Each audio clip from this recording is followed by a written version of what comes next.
আমি বলছিলাম যে আমি অমুক সরকার পদত্যাগ করলে 10টা রোজা রাখবো, কিন্তু কেউ কেউ বলে যে রোজা রাখা যাবে না। আমি এখন কি করব, আপনার মতামত চাই। বাবা মায়ের কোনো অবাধ্য সন্তান যদি পারিবারিক সম্পদের অংশের ভাগ না দেওয়া হয়, তাহলে বাবা মায়ের কোনো গুনাহ হবে কিনা?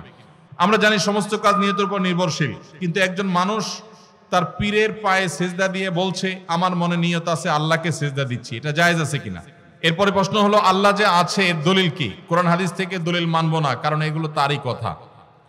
এটা আমাদের যে ভাই প্রশ্ন দিয়েছেন, তিনি যদি আমাদের কোনো নাস্তিক ভাই হন বা অন্য ধর্মাবলম্বী ভাই হন বা যেই হন না কেন, তাকে আমি বলতে চাই, আল্লাহ যে আছেন এটা প্রমাণ হলো আপনি নিজে। আপনি আপনার লাইফটা কোত্থেকে পাইছেন? নেট থেকে ডাউনলোড করে নিছেন? কি বলেন? আপনি নিজেকে কোত্থেকে পাইছেন? আপনার আব্বা আম্মা আপনাকে নেট থেকে ডাউনলোড করে নিয়ে আসছে? ভাইরা আমার, আমাদের অস্তিত্বই আল্লাহর অস্তিত্বের সাক্ষী। আল্লাহ রাব্বুল আলামিন বলেছেন, ওয়াফি আনফুসিকুম আফালা তুবসিরুন, তোমাদের অস্তিত্বের মধ্যেই আল্লাহর অস্তিত্বের নিদর্শন আছে, তোমরা কি দেখো না? ভাইরা আমার, আল্লাহর এই বিশাল সৃষ্টি জগৎ, এই মহা সৃষ্টি, এত বিশাল সৃষ্টি জগৎ দেখার পরও যদি কেউ স্রষ্টাকে বিশ্বাস করতে কষ্ট হয়, তাহলে তার মতো হতভাগা আর কে হতে পারে? ভাইরা আমার, এই সৃষ্টি জগৎই স্রষ্টার অস্তিত্বের সাক্ষী। আল্লাহ রাব্বুল আলামিন আল্লাহর এই সৃষ্টি জগৎ দেখে, তার সুনিপুণ সৃষ্টি দেখে আল্লাহর অস্তিত্ব এটা খুঁজে পাওয়ার হেদায়েত, তৌফিক আল্লাহ তাআলা আমাদেরকে দান করুন। ভাইরা আমার, আমরা যদি আমাদের অস্তিত্বের দিকে তাকাই, আল্লাহ সৃষ্টির দিকে তাকাই, সূরা মুলকে শুরুর আয়াতগুলো যদি অনুবাদ সহকারে আপনি পড়েন, কোরআন জুড়ে আল্লাহ রাব্বুল আলামিন যে বলেছেন, আল্লাহ রাব্বুল আলামিনের সৃষ্টি শৈলী নিয়ে, সেগুলো যদি আপনি অধ্যয়ন করেন, পড়েন, তাহলে দিনের আলো মতো পরিষ্কার হবে যে আল্লাহ রাব্বুল আলামিনের অস্তিত্ব এটা ওয়াজিবুল উজুদ, এটার অস্তিত্বহীনতা কখনো কল্পনা করা যায় না। এটা নিয়ে দীর্ঘ আলোচনা করার সুযোগ নেই, শুধু এটুকুই বললাম যে আপনার আমার সৃষ্টি, এটাই আমাদের স্রষ্টার কথা স্মরণ করিয়ে দেয়। কারণ স্রষ্টা ছাড়া কখনো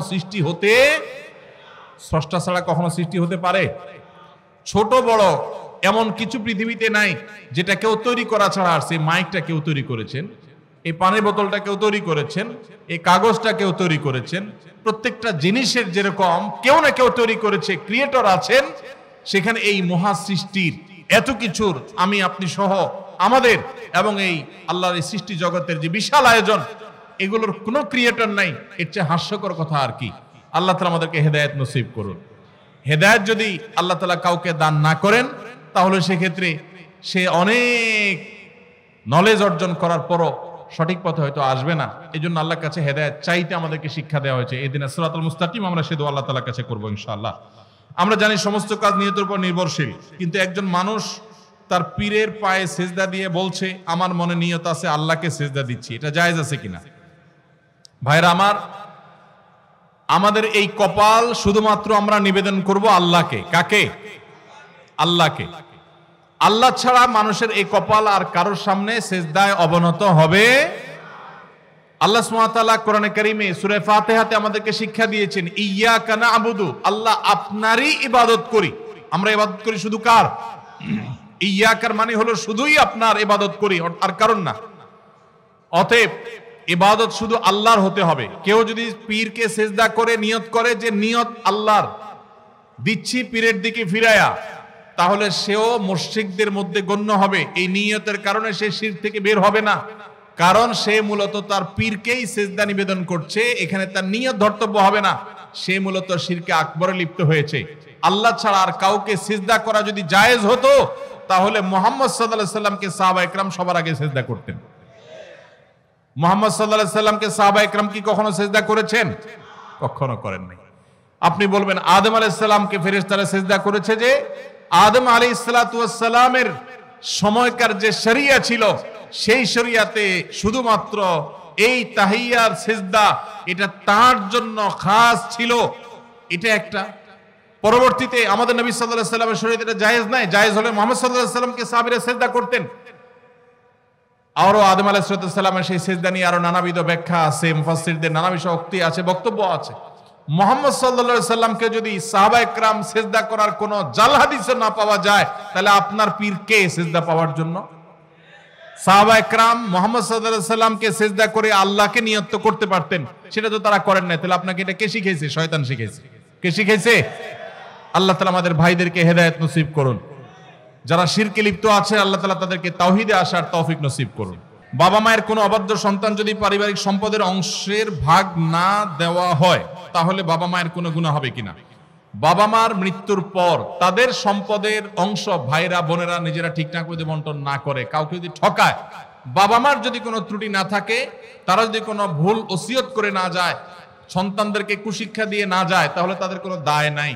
তবে সন্তানরা এরকম উল্টাপাল্টা করবে এরকম যদি আশঙ্কা করে, তাহলে জীবদ্দশায় বাবা মার উচিত ওসিয়ত করা যে বাবা আমার মৃত্যুর পর তোমরা ভাইয়েরা বোনেরা কিন্তু শরিয়ার নির্দেশনা অনুযায়ী, কোরআন নির্দেশনা অনুযায়ী বন্টন করবা, খবরদার এটা হেরফের করবা না, ওসিয়ত করে যাবে। ওসিয়ত করার পরও যদি সন্তানরা উল্টাপাল্টা করে, বাপ মার আর কোনো দায় থাকবে না।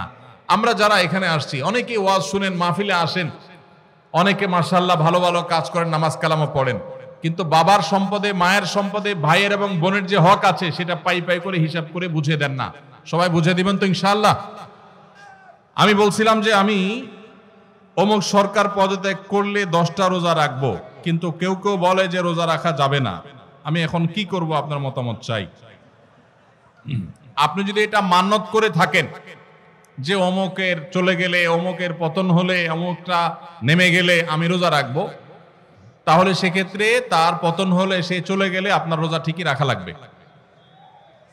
কারণ রোজা রাখার মান্যত এটা বিশুদ্ধ মান্যত।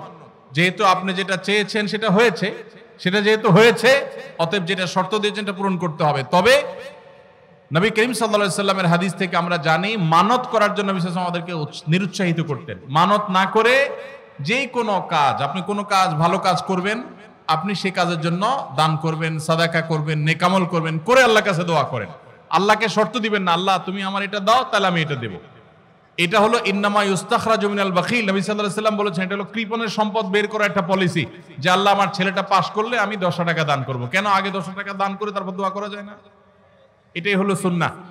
মানত করা সুন্নাহ নয়, তবে যদি কেউ মানত করে তখন তার পুরা করা ওয়াজিব হয়ে যায়, অতএব আপনার উপরে ওয়াজিব হয়ে যাবে।